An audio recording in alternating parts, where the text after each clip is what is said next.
ಇದು ಗಾಂಧೀಜಿ ಕಂಡಂತಹ ರಾಮರಾಜ್ಯದ ಕನಸು ನನಸಾಗಿದೆ.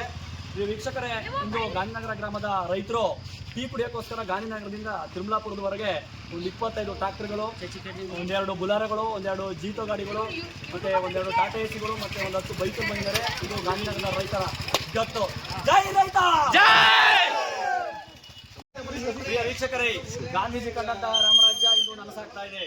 ಏನಕ್ಕೆ ಅಂದ್ರೆ ರೈತರು ಅಂದ್ರೆ ಎಲ್ಲರೂ ಕೂಡ ಬಡವರು ಅನ್ನೋ ಕಾನ್ಸೆಪ್ಟ್ ಇತ್ತು. ಈಗ ಅದು ಹೋಗಿದೆ. ಯಾಕೆ ಅಂದ್ರೆ ಇದು ನಮ್ಮ ಗಾಂಧಿನಗರ ಗ್ರಾಮ, ಮೈಸೂರು ಜಿಲ್ಲೆ ಪಿರಿಯಾಪಟ್ಟಣ ತಾಲೂಕು ಗಾಂಧಿನಗರ ಗ್ರಾಮದ ಯುವಕರು, ರೈತ ಯುವಕರು ತುಂಬಾ ರೈತರ ಮುಂದುವರೆದಿ ಗಾಂಧಿನಗರ ಗ್ರಾಮದಿಂದ ತಿರುಮಲಾಪುರಕ್ಕೆ ಟೀ ಕುಡಿಯೋಕ್ಕೆ ಸುಮಾರು ಒಂದು 25-30 ಟ್ರಾಕ್ಟರ್ಗಳು, ಒಂದು 5 ಜೀತೋ ಗಾಡಿಗಳು, ಒಂದು 5 ಬುಲಾರೋ ಗಾಡಿಗಳು, ಒಂದು 5 ಟಾಟಾ ಎಸಿ ಗಾಡಿಗಳು, ಒಂದು 50 ಬೈಕ್ಗಳ ಮುಖಾಂತರ ಬಂದು ಗಾಂಧಿನಗರ ಗ್ರಾಮದಿಂದ ತಿರುಮಲಾಪುರ ಗ್ರಾಮ ಟೀ ಕುಡಿಯೋ ಚೇಚಿಯಾಗಿರ್ತಕ್ಕೆ ಬಂದು ಟೀ ಕುಡಿತಾವ್ರೆ. ಅಂದರೆ ರೈತರ ಗತ್ತು ಬಗ್ಗೆ ನೀವು ತಿಳ್ಕೊಳ್ಳಬೇಕು. ಯಾರು ಕೂಡ ಇನ್ನು ಮುಂದೆ ಆದರೂ ಈ ವಿಡಿಯೋ ನೋಡಿದರಂತ ಇನ್ನು ಮುಂದೆ ಆದರೂ ಜನಗಳು ರೈತರಿಗೆ ಬೆಲೆಯನ್ನು ಕೊಡಬೇಕು. ರೈತರು ಗತ್ತು ಮಾಡಕ್ಕೆ ನಿಂತರೆ ಯಾರಿಗೂ ಏನು ಕಡಿಮೆ ಇಲ್ಲ. ಯಾವ ಸಿಟಿಯವ್ರಿಗೆ, ಯಾವ ಆಫೀಸಿಯಲ್ಲೂ ಯಾವುದಕ್ಕೂ ಕಡಿಮೆ ಇಲ್ಲ ಅಂತ ನಾವು ಈ ವಿಡಿಯೋ